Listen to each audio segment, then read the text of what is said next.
First Contact Protocol. The stars had belonged to the Zephyrian hegemony for 3,000 years. Their silver ships moved between worlds like metal gods, carrying the word of their empire to every corner of known space. Admiral Kethvar stood on the bridge of his flagship, the Eternal Dominion, watching the blue dot grow larger on his screens. Another primitive world, his science officer reported.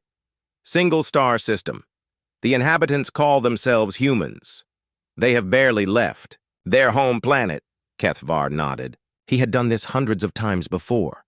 Find a new world, show them the power of the hegemony, accept their surrender, move on. It was simple work, but necessary. The galaxy needed order, and the Zephyrians provided it. What is their technology? Level? He asked. Basic fusion drives, simple weapons.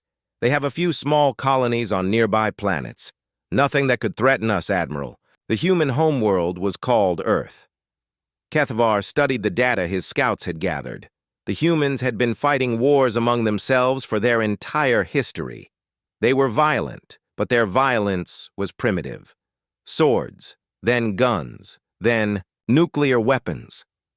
Now they had basic space travel, but nothing more. Deploy the fleet, Kethvar ordered. Standard intimidation formation. 200 Zephyrian warships dropped out of hyperspace at the edge of the human solar system. Each ship was a kilometer long, bristling with weapons that could crack planets.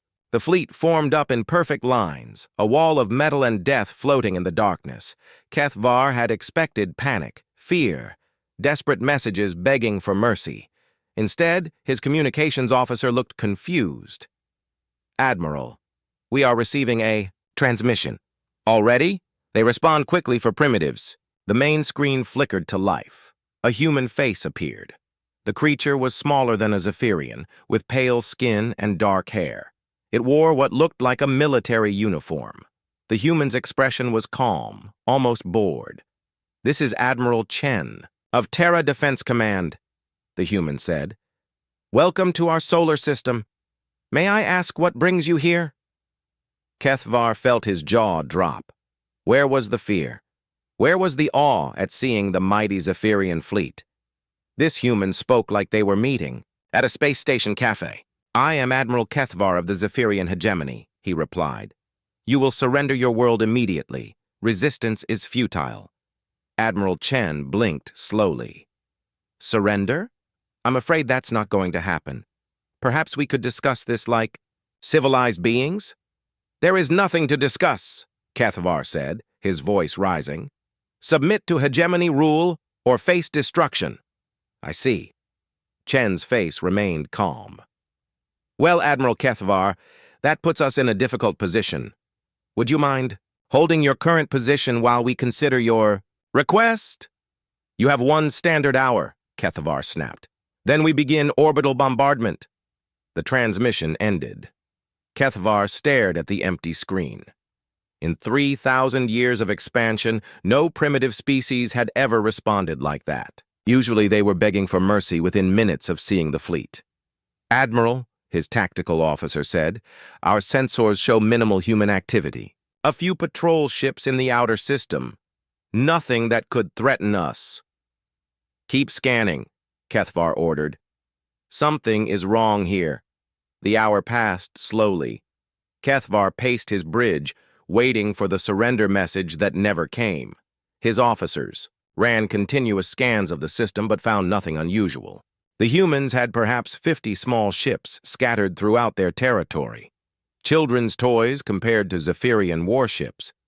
When the deadline arrived, Chen's face appeared on the screen again. "Admiral Kethvar," the human said, "we have considered your request. Our answer is no." "Then you have chosen death," Kethvar replied. "All ships, prepare for orbital bombardment. Target their military installations first."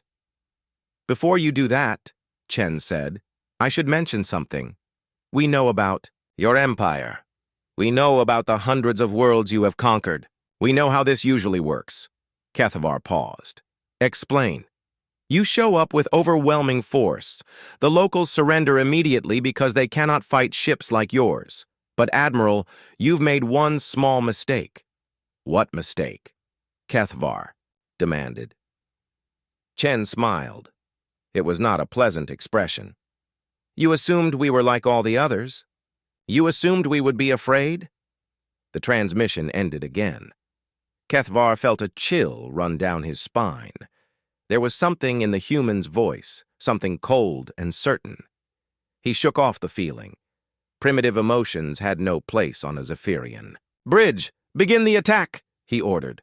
The fleet opened fire. Energy beams lanced out toward the human homeworld, targeting military bases and space installations. The beams struck their targets perfectly, turning metal and stone into glowing vapor. "Direct hits on all targets," the weapons officer reported. "Human installations destroyed as ordered." Kethvar nodded. Now the humans would understand what they faced. Now they would surrender. But the communications board remained silent. No surrender, no pleas for mercy. Nothing. "Sir," the sensor officer said, "I'm reading new contacts. Ships approaching from multiple vectors. Human ships? Unknown design, but Admiral, they just appeared. Our sensors showed empty space, then suddenly they were there.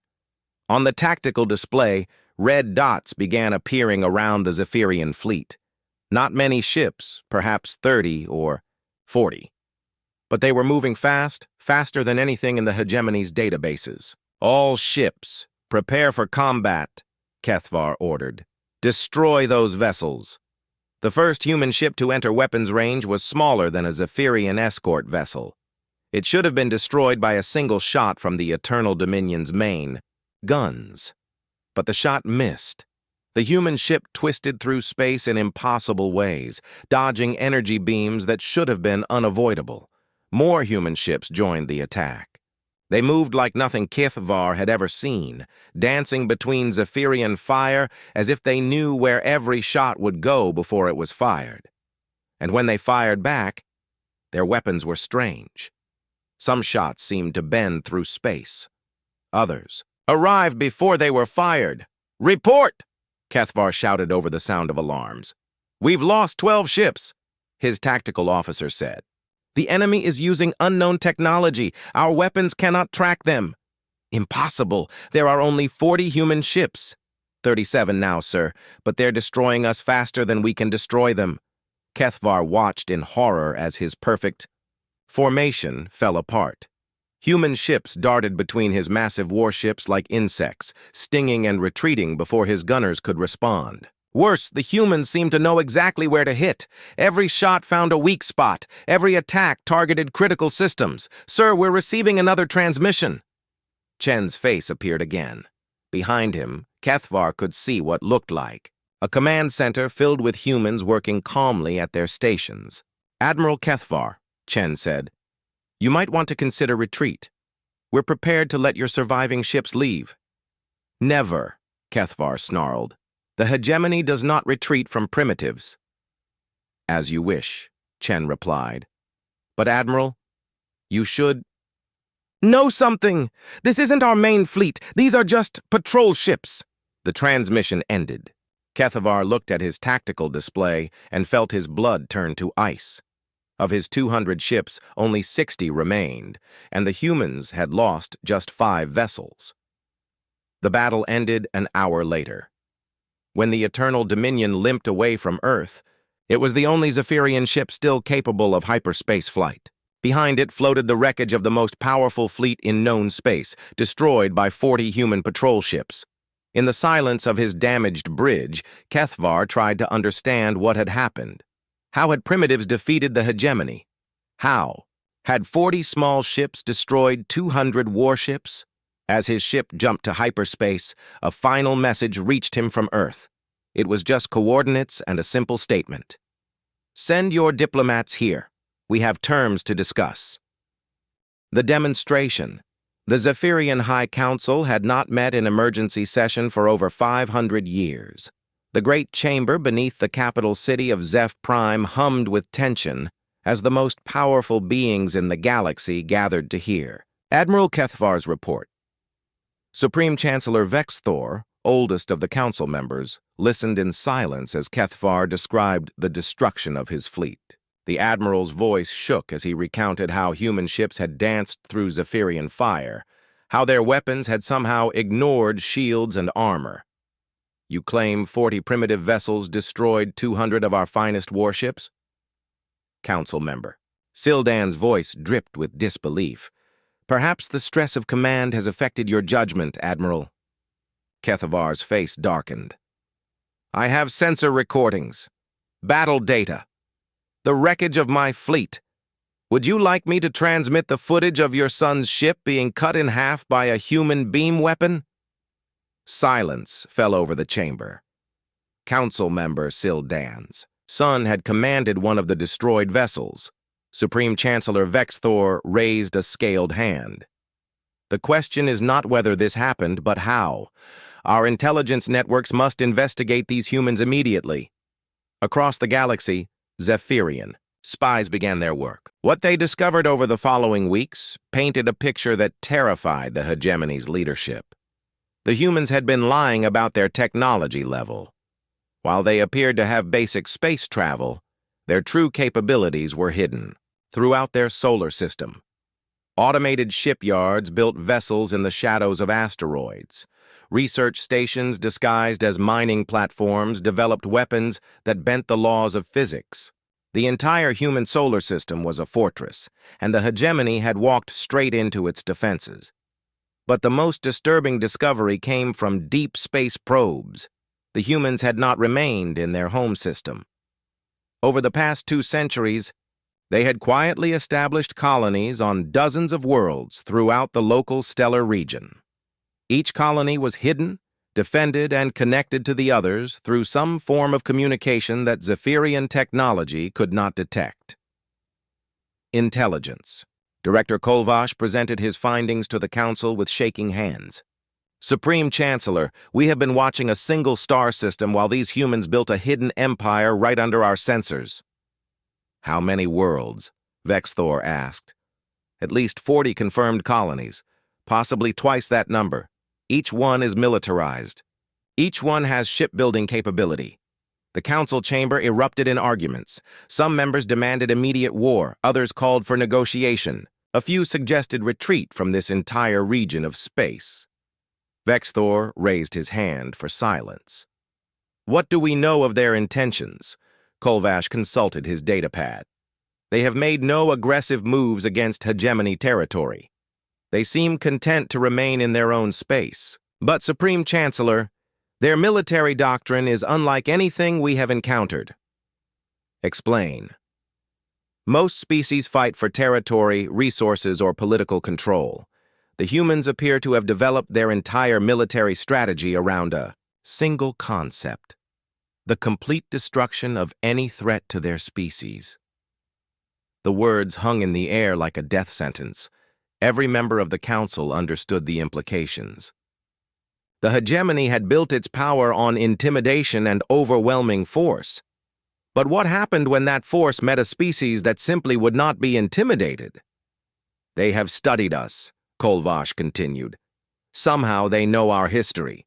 They know how we operate. They know our weaknesses. And they have spent generations preparing for this moment. Council member Therex leaned forward. What do you mean, preparing? Every human weapon we encountered was specifically designed to counter Zephyrian technology. Their ships move in ways that make our targeting systems useless. Their energy, weapons bypass our shields by using frequency modulations we never considered. Even their tactics were chosen to exploit weaknesses in our standard formations. Supreme Chancellor Vexthor felt a chill that had nothing to do with the chamber's temperature. You are saying they have been preparing to fight us specifically? Not just us, Supreme Chancellor. Analysis of their weapon systems suggests they have prepared to fight every major military power in known space. The humans have studied galactic history and concluded that any alien contact represents a potential existential threat. Their response has been to make themselves the greatest threat in the galaxy. The council fell silent. For 3,000 years, the Zephyrian hegemony had been the apex predator of space. They had crushed empires, enslaved entire species, and rewritten the map of the galaxy. Now they faced something they had never encountered: prey that had evolved into a predator. "What are our options?" Vexthor asked finally. War leader Mogtar stood from his seat.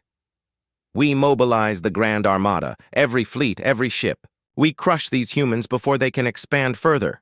"With what?" Intelligence Director Kolvash shot back. "If 40 human patrol ships can destroy a full fleet, what do you think will happen when we face their main battle groups?" "We have 3,000 ships in the Grand Armada," Mogtar replied. "Surely even human technology has limits." Kolvash pulled up a holographic display showing the battle at Earth. "War leader, watch this footage. See how the human ships move. Count how many of our shots actually hit their targets. Then explain to me how sending more ships will help when we cannot hit what we cannot predict." The hologram showed the final moments of a Zephyrian dreadnought. The massive ship, pride of the fleet, was being torn apart by 3 small human vessels. The Zephyrian ship fired desperately in all directions, but every shot missed. The human ships moved like they could see the future, dodging attacks that should have been impossible to avoid. "There is another option," said a quiet voice from the back of the chamber.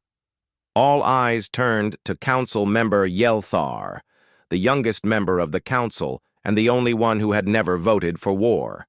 "Speak," Vexthor commanded. "We negotiate. We accept their terms for discussion. We attempt to reach a peaceful solution." The chamber exploded in angry voices. War leader Mogtar slammed his fist on his seat. "Negotiate? The Zephyrian hegemony does not negotiate with primitives." "They are not primitives," Yelthar replied calmly. "They are apex predators disguised as primitives. And if we continue to treat them as enemies, they will destroy us." "You speak of our destruction as if it were certain," Vexthor said. Yelthar activated his own holographic display. It showed a star map of known space, with Zephyrian territory marked in blue and human colonies marked in red. The red dots formed a rough sphere around the core hegemony worlds. "Supreme Chancellor, observe the pattern of human expansion. They have not spread randomly. They have surrounded us. Every major hegemony world is within strike range of at least 3 human colonies. If they wish to destroy us, they could do so at any time." The council stared at the display in horror. The humans had not just been hiding their technology, they had been positioning themselves for war while the hegemony remained completely unaware. "But they have not attacked," Yelthar continued. "They destroyed Admiral Kethavar's fleet only after he fired on their installations. Even then, they let him escape. They sent diplomatic coordinates. They want to talk." War leader Mogtar stood again. "You suggest we show weakness before the entire galaxy? If we negotiate with these humans, every subject species will see it as a sign that the hegemony can be challenged." "And if we attack them and lose?" Yelthar asked. "What message does that send?" Supreme Chancellor Vexthor looked around the chamber at the faces of his council. Fear warred with pride in their expressions. The hegemony had ruled through strength for 3 millennia, but strength was useless against an enemy you could not defeat. "We will consider all options," he said finally. "Admiral Kethavar, prepare. A detailed analysis of human combat capabilities. War leader Mogtar, begin mobilization of the Grand Armada. Intelligence Director Kolvash, continue monitoring human activities." "And negotiation?" Yelthar asked. Vexthor was quiet for a long moment. "We will see. Perhaps it is time to test whether the hegemony can survive without conquest." As the council dispersed, none of them noticed the small probe that had been watching their meeting. From a nearby asteroid field, the probe transmitted its data across space using technology the Zephyrians could not detect. Somewhere in the human colonies, someone was learning exactly how the hegemony planned to respond to their demonstration of power. The game between predator and prey was far from over. But for the first time in galactic history, it was not clear which species was which. The Revelation Dr. Sarah Martinez stood in the observation deck of Armstrong Station, watching Earth turn slowly in the darkness. The blue marble looked peaceful from here, but Sarah knew better. Every continent hummed with war production. Every city built weapons that could crack planets. Humanity had spent 2 centuries preparing for this moment, and now that it had arrived, she felt a mixture of pride and terror. "Dr. Martinez," a voice called from behind her. "The council is ready for your briefing." Sarah turned to see Colonel Park, her liaison with Terra Defense Command. The man's face was grim, which meant the Zephyrian response was exactly what they had predicted. "How bad is it?" Sarah asked as they walked toward the briefing room. "They're mobilizing everything. 3,000 ships, every fleet in their empire." Sarah nodded. "As expected. Pride and precedent. They can't appear weak before their subject species." The briefing room was filled with the most important people in human space. Admiral Chen sat at the head of the table, his calm face hiding the weight of responsibility he carried. General Morrison, head of Special Operations, drummed her fingers nervously on the polished surface. Director Yanagimoto of Human Intelligence Services studied a datapad filled with the latest reports from Zephyrian space. "Ladies and gentlemen," Admiral Chen began, "Dr. Martinez has been monitoring Zephyrian communications since the incident at Earth. Doctor, please share what you've learned." Sarah activated the room's holographic display. A 3-dimensional map of known space appeared, showing the positions of major fleets and political boundaries. "The Zephyrian High Council met yesterday," she reported. "Our intelligence probes recorded their entire discussion. They are terrified." General Morrison looked up from her notes. "Terrified enough to negotiate?" "Unfortunately, no. They're terrified. Enough to commit genocide." The room fell silent. Everyone had hoped the demonstration at Earth would convince the Zephyrians to seek peace. Instead, it seemed to have made war inevitable. "They're mobilizing their Grand Armada," Sarah continued. "Every ship they have. The largest military force in galactic history. 3,000 warships commanded by war leader Moghtar himself." Admiral Chen leaned back in his chair. "ETA to our territory? 3 weeks, assuming they use their fastest hyperspace routes." Director Yanagimoto looked up from her datapad. "Our deep space assets confirm massive fleet movements throughout Zephyrian space.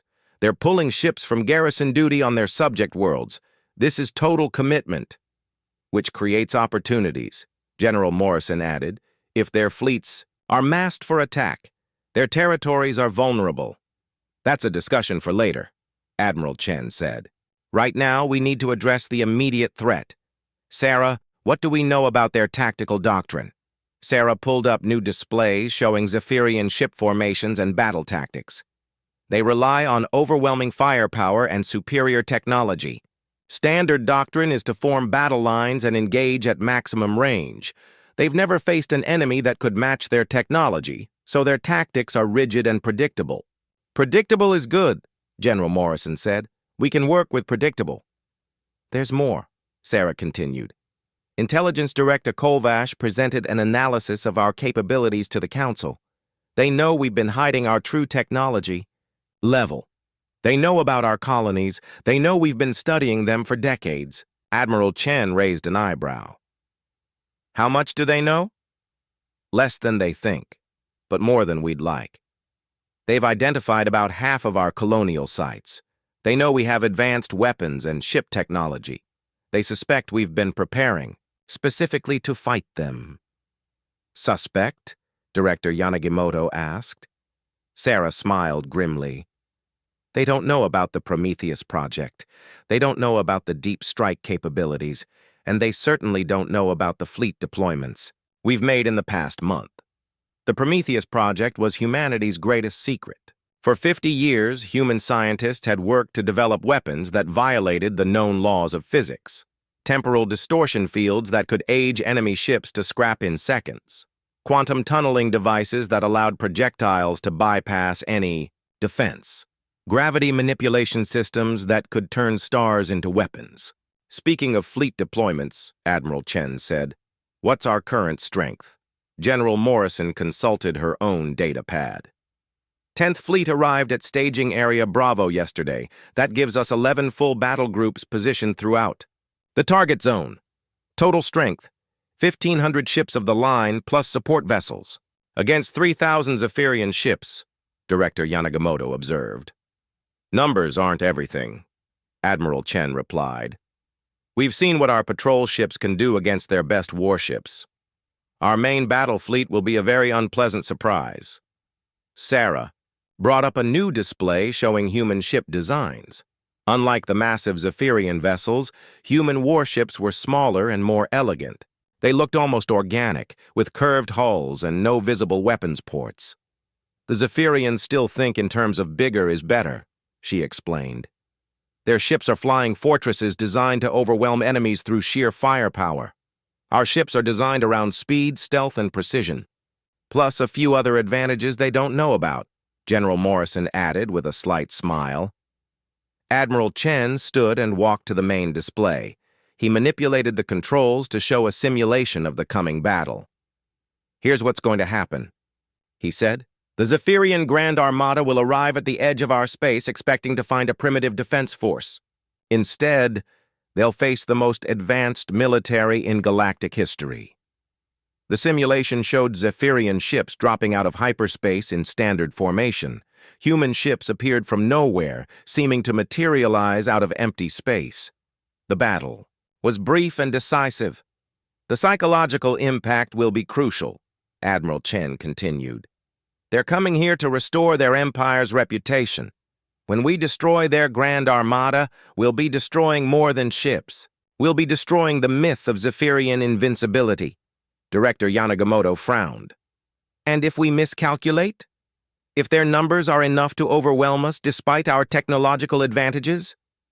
Then we implement Protocol 7, Admiral Chen said quietly. Everyone in the room knew what Protocol 7 meant. If humanity could not win a conventional war, they would ensure that no one else could win either. Human colonies throughout the galaxy carried weapons capable of sterilizing entire star systems. If the Zephyrians proved too strong to defeat, they would learn what total war truly meant. Let's hope it doesn't come to that, General Morrison said.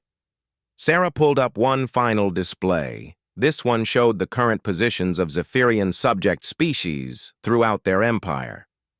There's something else the Council should know, she said. Our intelligence suggests that many Zephyrian subject species are watching this conflict closely. If we can demonstrate that the hegemony can be defeated, we might see widespread rebellion throughout their territory. Interesting, Admiral Chen mused. A liberation war instead of a war of conquest. The Zephyrians have ruled through fear for 3,000 years, Sarah continued. If that fear is broken, their empire might collapse from within. Director Yanagamoto made notes on her datapad.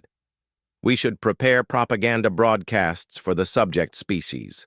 Show them that resistance is possible. After we win the battle, General Morrison cautioned, propaganda is useless if we can't back it up with victory. Admiral Chen returned to his seat. Very well. Sarah, continue monitoring Zephyrian communications. I want to know immediately if they change their approach. General Morrison, finalize our fleet positions. Director Yanagamoto, prepare our deep, cover assets for possible sabotage operations. What about negotiation? Sarah asked. The Zephyrian Council member Yelthar seemed open to peaceful discussion. Admiral Chen was quiet for a moment. We sent them coordinates for diplomatic contact. They responded by mobilizing for war. Sometimes you can only negotiate from a position of strength, and right now, they don't believe we're strong enough to matter. So we show them, General Morrison said. So we show them. Admiral Chen agreed. "And pray to whatever gods are listening, that we don't destroy the galaxy in the process." As the meeting ended, Sarah returned to her observation deck. Earth still turned peacefully below, but she could see the lights of the orbital shipyards working around the clock.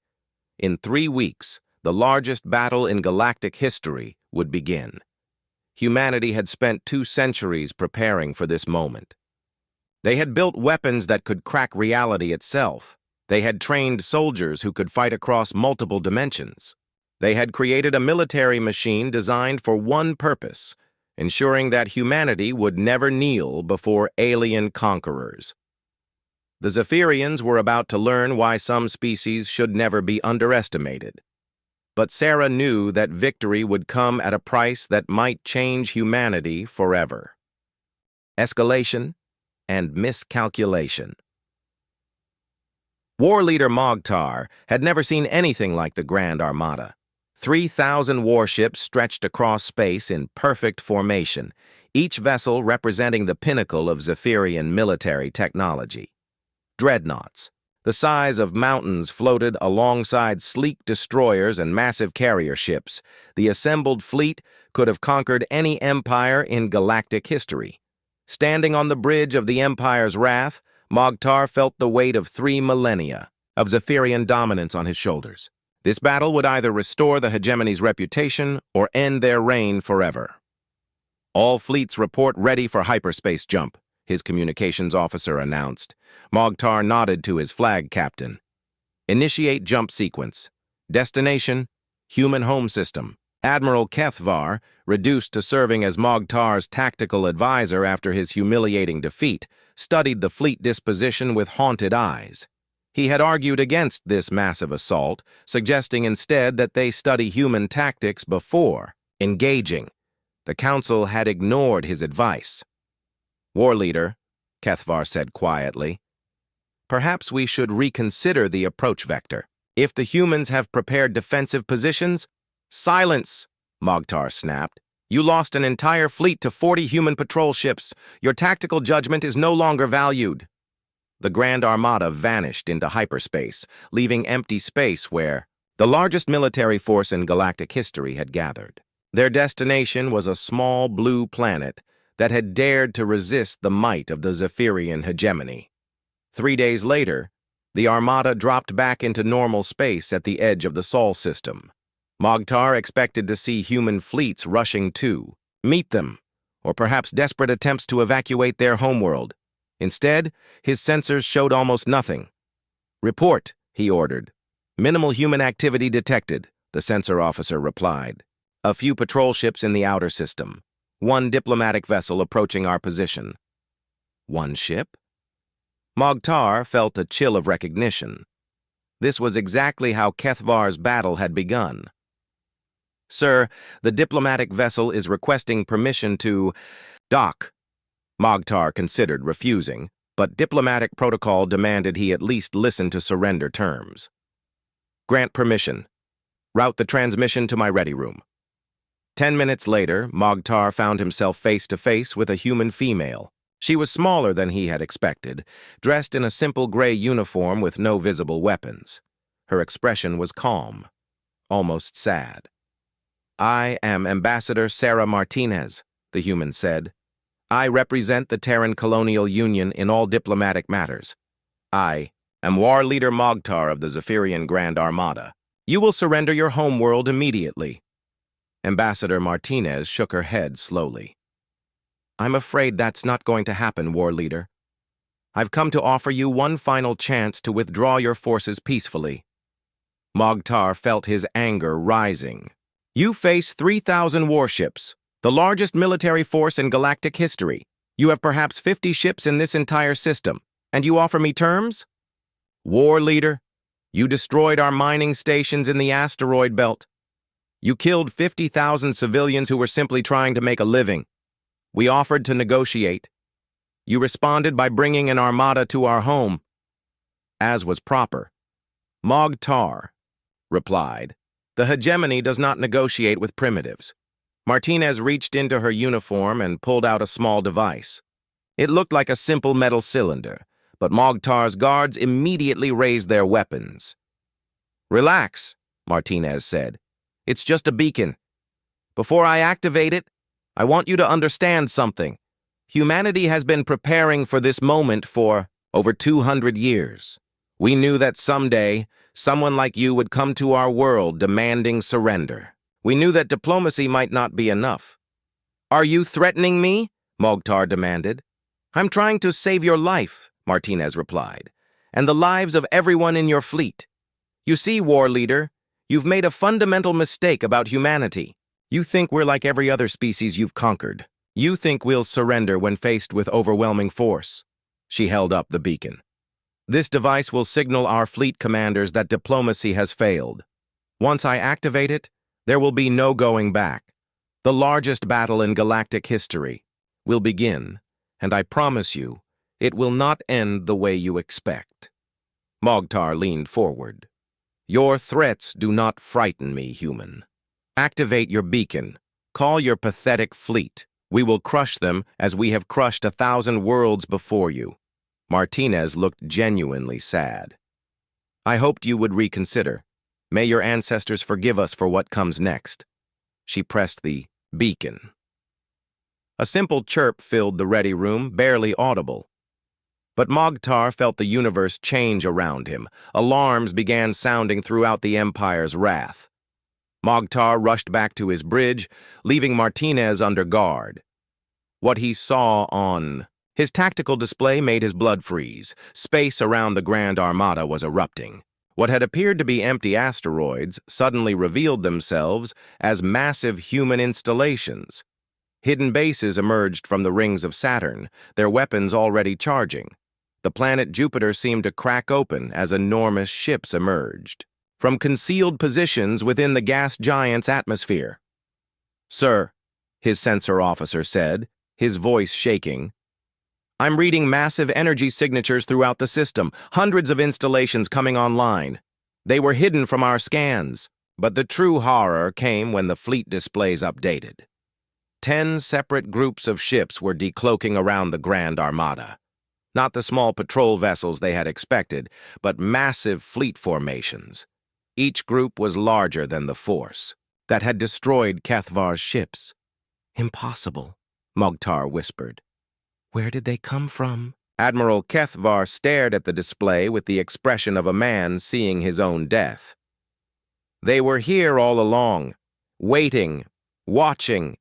The entire system is a trap, and we flew straight into it." The largest human fleet decloaked directly in front of the Grand Armada. The flagship was unlike anything in Zephyrian databases. It was massive, easily the size of the Empire's wrath, but its hull seemed to bend light around it. Weapons ports opened along its surface like the eyes of some vast predator awakening. A transmission came from the human flagship. The face that appeared on screen was familiar from intelligence reports. Admiral Chen, the man who had orchestrated the destruction of Kethvar's fleet. "War leader Mogtar," Chen said calmly. "I am Admiral Chen of the Terran Defense Fleet. You are surrounded and outgunned. I offer you one chance to surrender and withdraw from this system." Mogtar felt the eyes of his bridge crew upon him. 3,000 years of Zephyrian pride demanded only one response. "The Zephyrian hegemony does not surrender to primitives," he snarled. "All ships, open fire! Destroy these insects!" Admiral Chen's expression didn't change. "As you wish. All ships, weapons free, execute Operation Nemesis." What happened next defied everything Mogtar thought he knew about space warfare. The human ships didn't charge forward in lines like civilized fleets. Instead, they seemed to phase in and out of reality, appearing behind Zephyrian ships, firing, then vanishing before return fire could reach them.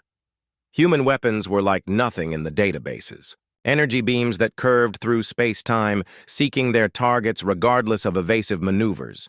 Projectiles that arrived before they were fired, somehow traveling backward through time. Torpedoes that phased through shields and armor as if they didn't exist. "Damage report!" Mogtar shouted over the chaos. "We've lost 200 ships in the first minute," his tactical officer reported. "Enemy fire is bypassing our shields completely. Our weapons cannot lock onto their ships." On the main screen, Mogtar watched a human destroyer somehow fold space around itself, causing 3 Zephyrian cruisers to collide with each other. Another human ship fired a beam that passed through 6 different vessels simultaneously, somehow, striking all of them despite being in different locations. "This is impossible," Kethvar said, his face pale. "They're using weapons that violate the laws of physics." Ambassador Martinez appeared on Mogtar's bridge, no longer under guard. The Zephyrian soldiers who had been watching her lay unconscious on the deck. "War leader," she said calmly, "this is your last chance. Order your fleet to stand down, and we'll allow you to retreat." "How?" Mogtar demanded. "How are you doing this?" Martinez walked to the tactical display and watched the one-sided battle with tired eyes. 200 years of preparation, war leader. We knew this day would come. We knew someone would try to conquer us.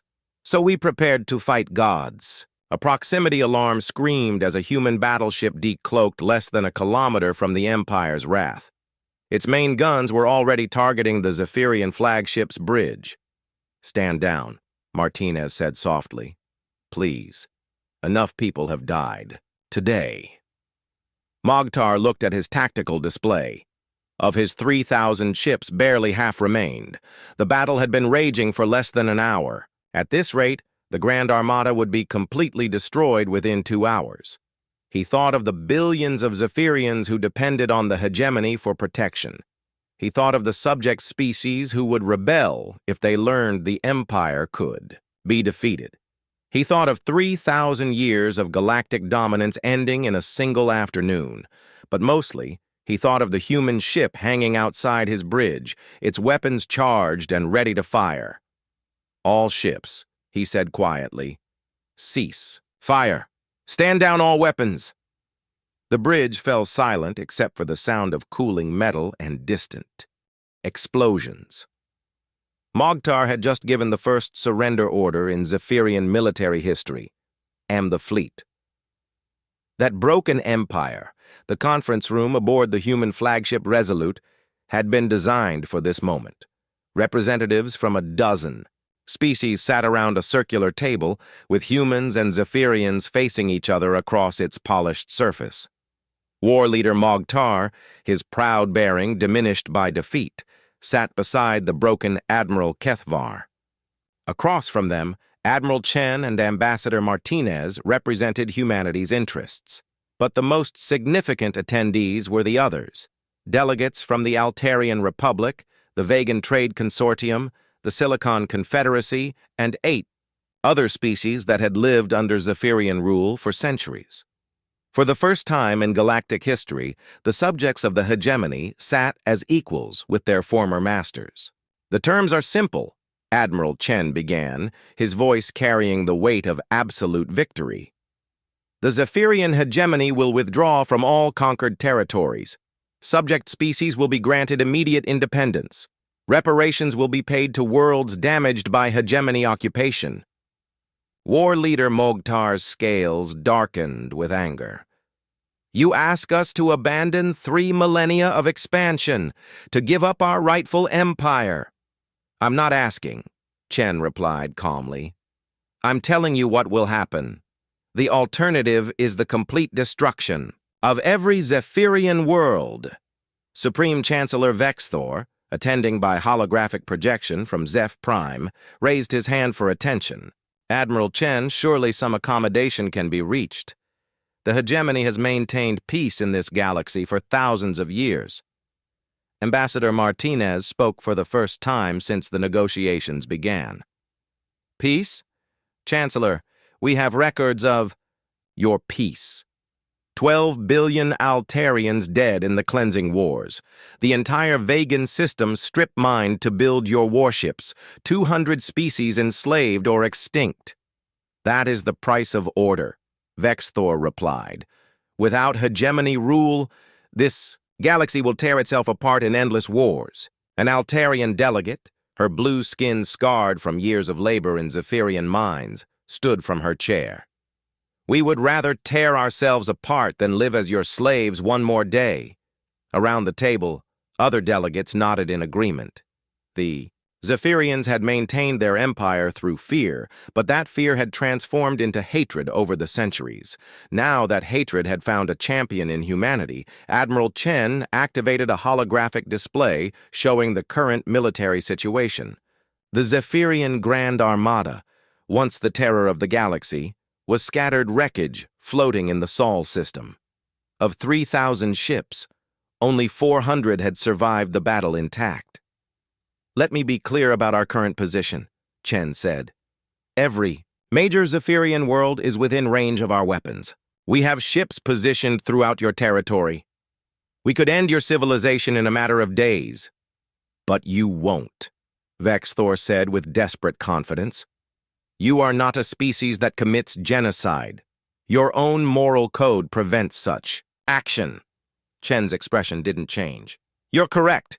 We won't destroy your species, but we will destroy your empire, and we will ensure you never threaten another world again." War Leader Mogtar leaned forward. "What does that mean?" Ambassador Martinez pulled up new displays showing detailed plans for post-war reconstruction. "It means the Zephyrian hegemony ends today. Your military will be disbanded except for local defense forces. Your government will be restructured as a republic with elected leadership. Most importantly, you will never again leave your home system without permission from the Galactic Council." "What Galactic Council?" Vexthor demanded. "The one we're forming right now," Martinez replied. "Every species in this room will have an equal vote. Decisions will be made collectively, not imposed by force." The implications hit the Zephyrians like a physical blow. Not only were they losing their empire, they were being relegated to the status of a minor power in their own galaxy. "You cannot enforce such terms forever," Admiral Kethvar said quietly. "Someday your fleets will be elsewhere. Someday we will rebuild." Admiral Chen smiled, but it was not a pleasant expression. "Admiral, let me show you something that might change your perspective." The holographic display shifted to show a star map of the entire galaxy. Red dots marked human colonies and military bases. There were thousands of them, scattered across every major spiral arm. "You see, Admiral, you've been operating under a false assumption. You thought humanity was confined to one small system. The truth is, we've been colonizing the galaxy for 2 centuries. We now have a larger territory than the hegemony ever controlled." The Zephyrian delegation stared at the display in shock. While they had been congratulating themselves on their vast empire, humanity had quietly built an even larger one. "How?" Vexthor whispered. "Our scouts would have detected such expansion."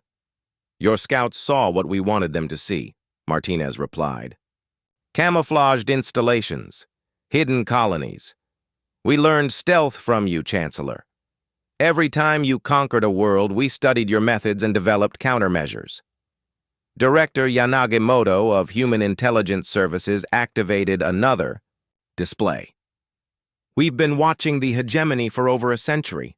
We know about every fleet movement, every political decision, every technological development. We know about the rebellion brewing on Altair. We know about the independence movement in the Vegan system. We know about the coup being planned on Zeph Prime." The last revelation caused chaos in the Zephyrian delegation.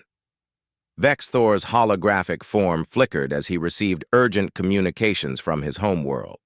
"That's impossible," he said when the transmission ended. "Our security is absolute." "Your security has more holes than Altarian lace," Yanagimoto replied. "Half your intelligence service works for us. The other half works for your subject species. The only person who didn't know about the coup was you." War Leader Mogtar slumped in his chair. The defeat was total. Not only had they lost the war, they had lost it to an enemy they had never really understood. "What do you want from us?" he asked quietly. Admiral Chen's expression softened slightly. "We want peace, War Leader. Real peace, not the silence of oppression. We want a galaxy where species can grow and develop without fear of conquest. We want an end to the age of empires. And if we refuse these terms, then you join the dozen other species that thought they could resist humanity's will, Martinez said. Would you like to see what happened to them? The display showed images of dead worlds, their surfaces scorched and lifeless. Not the work of human weapons, but the result of civilizations that had destroyed themselves rather than submit to human demands. These species chose mutual destruction over surrender, Martinez continued. We tried to save them, but they preferred extinction to admitting they were wrong. I hope the Zephyrians are wiser. Vex Thor's holographic form was silent for long minutes as he considered the options. Finally, he spoke. The Hegemony Council accepts your terms. We will withdraw from occupied territories and disband our military forces. But know this, humans. You may have won today, but empires rise and fall. Someday, your time will end as ours has. Admiral Chen nodded respectfully. Perhaps. But until that day comes, we'll ensure that no other species suffers under the boot of conquest. The age of galactic empires is over, Chancellor.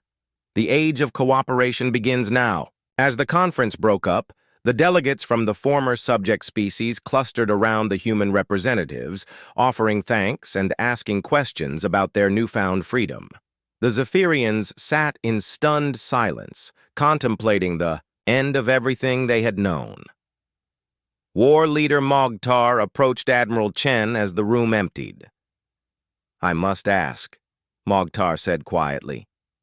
How long have you been planning this? Chen considered the question carefully.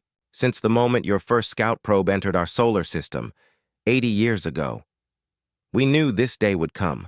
We just wanted to be ready for it. 80 years of preparation for a single battle. 80 years of preparation to ensure our species never had to kneel before alien conquerors, Chen corrected. We studied every empire in galactic history. We learned from their mistakes and their successes.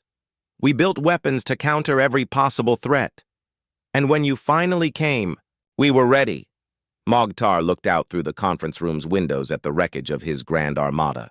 You could have ruled the galaxy yourselves, your technology, your military power.